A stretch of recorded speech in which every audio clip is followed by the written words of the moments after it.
दोस्तों एक बार फिर से स्वागत है आपका हमारे channel study for golden future में। आज हम एक बार फिर से रीजनिंग के 5 महत्वपूर्ण प्रश्न लाए हैं जो आपके एग्ज़ामों में आते हैं। तो और इन प्रश्नों को हम बिना पेन चलाए हल करेंगे। लेकिन अगर आपने अभी तक हमारे चैनल को सब्सक्राइब नहीं किया तो सब्सक्राइब कर लीजिए और वीडियो को एक लाइक भी दे दीजिए।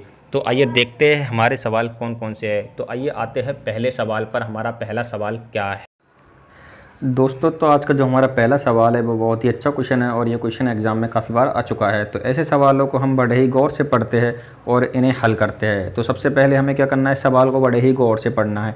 तो आइए हम सवाल को पढ़ते हैं और देखिए तो सवाल में क्या दिया हुआ है, उस विकल्प का चयन करें जो समूह में अन्य से भिन्न है। यानी उस विकल्प का चयन करना है जो ऑप्शन दिए हैं इनमें सबसे भिन्न हो। तो ऑप्शनों में क्या दिया हुआ है देखते हैं हम। तो ऑप्शन में दिया है अप्रैल, सितंबर, नवंबर, फरवरी। तो ये तो साल के महीने हैं, इनमें क्या भिन्न हो सकता है, ये तो सभी महीने हैं। तो हमें इनमें क्या है, कुछ अलग दिमाग लगाना है। तो हम इनमें दिमाग कैसे लगाते हैं, तो जो हमारा अप्रैल है वो कितने का होता है, तो हम देखते हैं कि अप्रैल हमारा 30 दिन का होता है। तो इसी प्रकार फिर हमारा सितंबर कितने का होता है, तो सितंबर भी हमारा 30 का होता है। और हमारा नवंबर कितने का होता है, तो नवंबर भी 30 का ही होता है। लेकिन हमारा फरवरी कितने का होता है, तो फरवरी या तो 28 का होता है या 29 का होता है।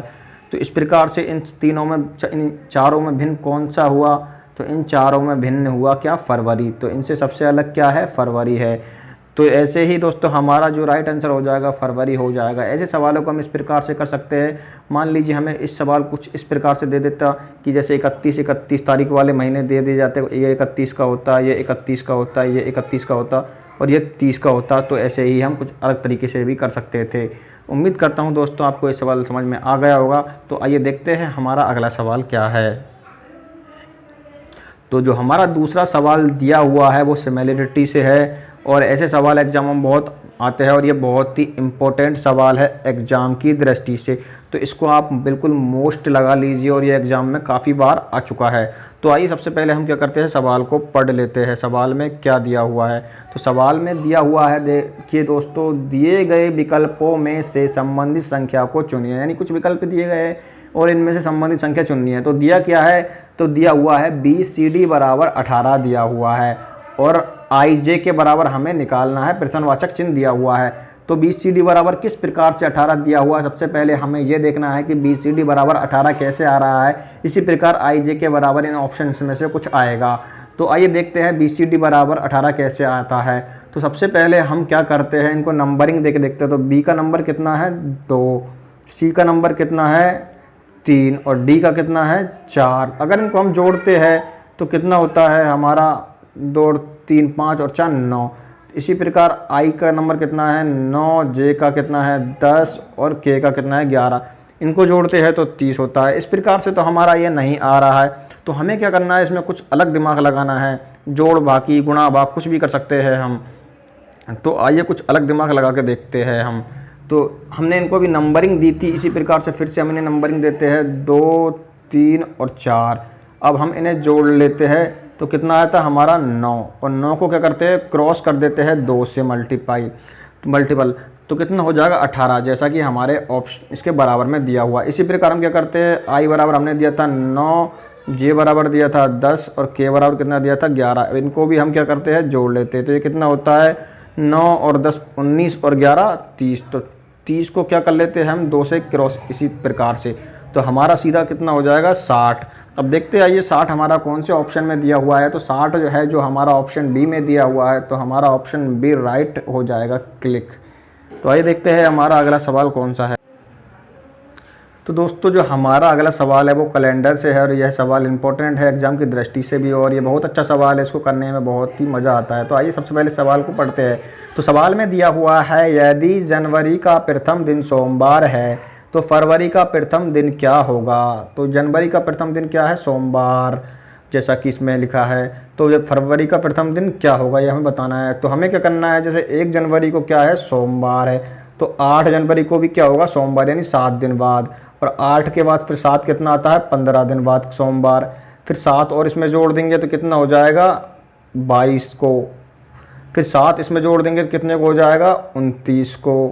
तो फिर कितना हो गया हमारा, 29 जनवरी तक तो हमारा सोमवार है। फिर हमें क्या करना है, 30 को क्या आ जाएगा फिर हमारा मंगलवार, और 31 को क्या आ जाएगा फिर हमारा बुधवार, और फिर हमारा जो 1 फरवरी है उसको क्या आ जाएगा, बृहस्पतिवार।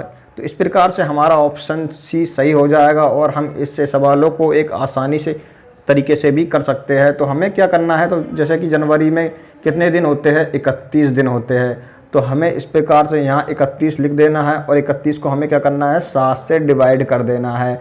तो कितना आता है, 7 चक्कू 28, तो यहाँ हम 28 लिख देंगे। कितनी बार गया, 4 बार। तो शेषफल कितना बचा हमारा, 3। अब क्या करना है, हमें सोमवार में 3 जोड़ देना है, यानी 3 दिन एक्स्ट्रा जोड़ देने हैं। तो 3 जोड़ेंगे तो यानी फर्स्ट में क्या आएगा, मंगलवार, सेकंड में क्या आएगा, बुधवार, और थर्ड में क्या आएगा, गुरुवार यानी बृहस्पतिवार। तो इस प्रकार से हम इस सवालों को हल कर सकते हैं और हमारा बृहस्पतिवार इसमें राइट आंसर हो जाएगा। तो आइए देखते हैं हमारा चौथा सवाल क्या है। तो हमारा जो चौथा सवाल है वो श्रृंखला से दिया हुआ है। ये एग्जाम की दृष्टि से बहुत इंपॉर्टेंट सवाल है, एग्जामों में कई बार पूछा जा चुका है।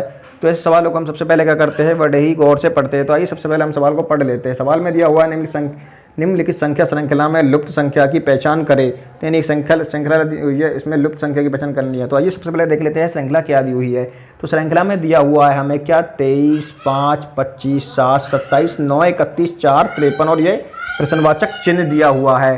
तो हमें इसमें करना क्या है, सबसे पहले हम ऐसे सवालों को हल करने से पहले क्या करते हैं, इसमें क्या है, कुछ बढ़ रहा है कुछ घट रहा है, तो एक पद छोड़ के एक पद ले लेते हैं। तो हम लेते हैं क्या,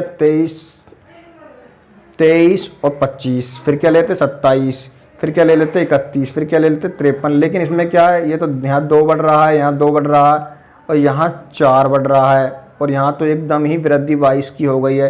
तो इस प्रकार से इस सवालों को हम हल नहीं कर सकते, हमें कुछ इसमें अलग दिमाग लगाना पड़ेगा।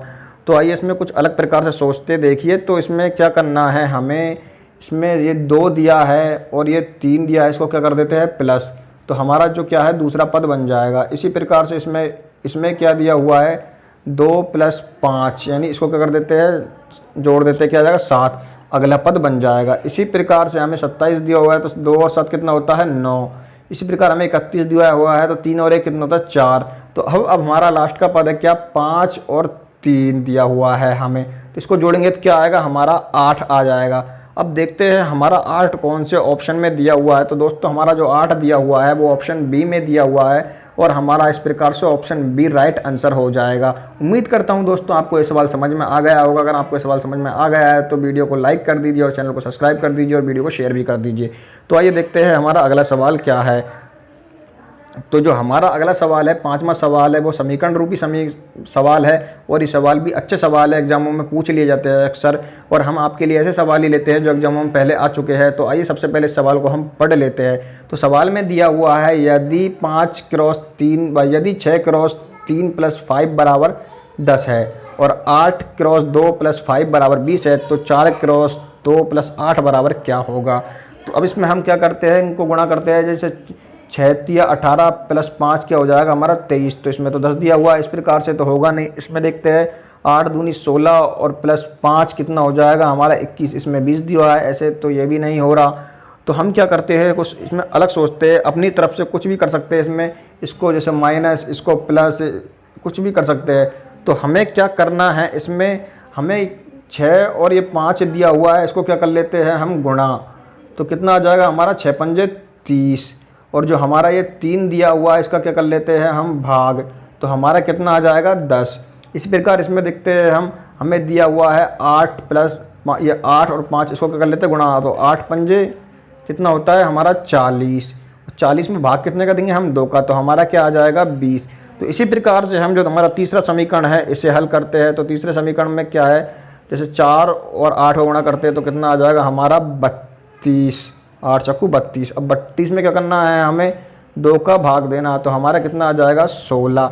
अब देखते हैं दोस्तों 16 हमारा कौन से ऑप्शन में है। तो हमारे ऑप्शन ए में सीधे 16 दिया हुआ है, तो ये राइट टिक हो जाएगा। इस प्रकार से हम ऐसे सवालों को कर सकते हैं। तो उम्मीद करता हूं दोस्तों आपको ये सवाल समझ में आ गया होगा। दोस्तों अगर आपको वीडियो अच्छी लगी हो तो वीडियो को लाइक करें, चैनल को सब्सक्राइब करें और वीडियो को शेयर करना नहीं भूलें। देखने के लिए धन्यवाद।